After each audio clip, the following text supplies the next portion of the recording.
I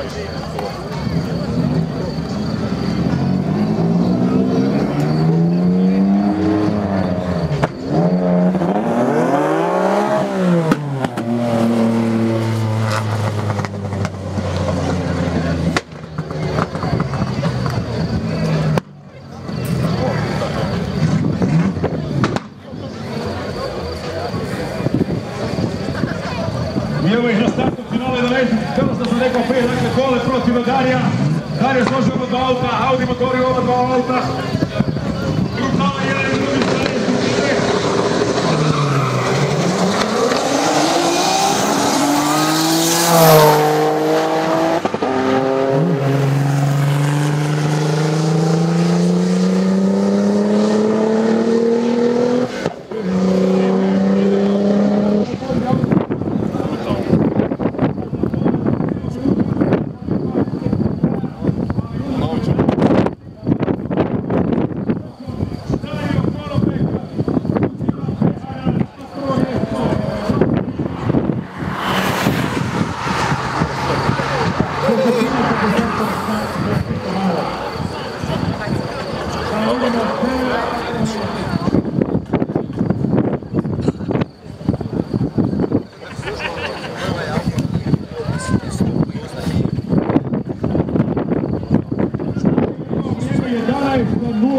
Dakle, zajedno vrijeme